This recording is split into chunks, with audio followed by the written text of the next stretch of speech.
তার হাঁটার ধরন আমার ভালো লাগে। তাদের ইংরেজি বলার ধরন আমাদের ভালো লাগে।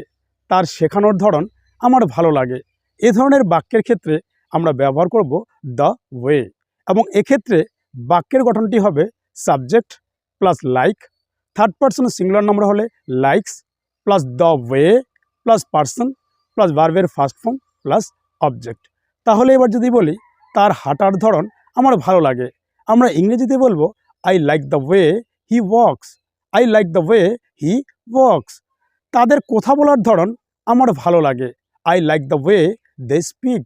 I like the way they speak. তার শেখানোর ধরন আমার ভালো লাগে, I like the way he teaches. I like the way he teaches. আমার শেখানোর ধরন তার ভালো লাগে, he likes the way I teach. He likes the way I teach.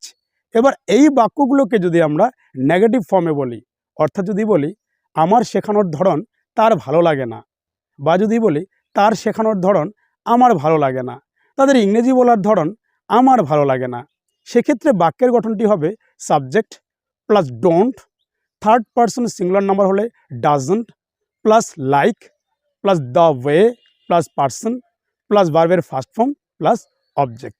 তাহলে এবার যদি বলি তার হাঁটার ধরন আমার ভালো লাগে না, আমরা ইংরেজিতে বলবো I don't like the way he walks.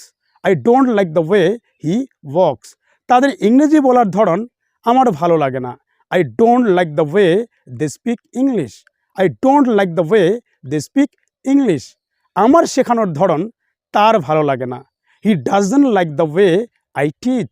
He doesn't like the way I teach.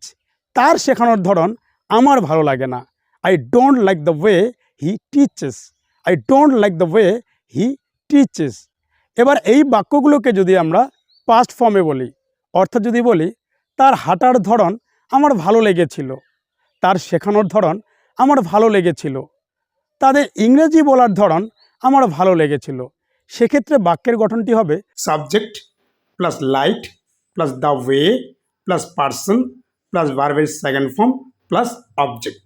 তাহলে এবার যদি বলি তার ইংরেজি বলার ধরন আমার ভালো লেগেছিল, আমরা ইংরেজিতে বলবো I liked the way he spoke English. I liked the way he spoke English. তার শেখানোর ধরন আমার ভালো লেগেছিল, I liked the way he taught English. I liked the way he taught English. আমার ইংরেজি বলার ধরন তার ভালো লেগেছিল, হি liked the way I spoke English. He liked the way I spoke English. এবার এই বাক্যগুলোকে যদি আমরা নেগেটিভ ফর্মে বলি, অর্থাৎ যদি বলি আমার সঙ্গে তার কথা বলার ধরন আমার ভালো লাগেনি, তাদের ইংরেজি বলার ধরন আমার ভালো লাগেনি, তার শেখানোর ধরন আমার ভালো লাগেনি, সেক্ষেত্রে বাক্যের গঠন হবে subject plus didn't plus like plus the way plus person plus ভার্বের সেকেন্ড ফর্ম প্লাস অবজেক্ট। তাহলে এবার যদি বলি সে আমার সঙ্গে যেভাবে কথা বলেছিল তা আমার ভালো লাগেনি, I didn't like the way he talked to me. I didn't like the way he talked to me. তার ইংরেজি বলার ধরন আমার ভালো লাগেনি, I didn't like the way he spoke English. I didn't like the way he spoke English. তার হাঁটার ধরন আমার ভালো লাগেনি, I didn't like the way he walked. I didn't like the way he walked. সে যেভাবে আমাকে নিমন্ত্রণ করেছিল তা আমার ভালো লাগেনি, I didn't like the way he invited me. I didn't like the way he invited me. তাদের রান্না করার ধরন আমার ভালো লাগেনি, I didn't like the way they cooked. I didn't like the way they cooked.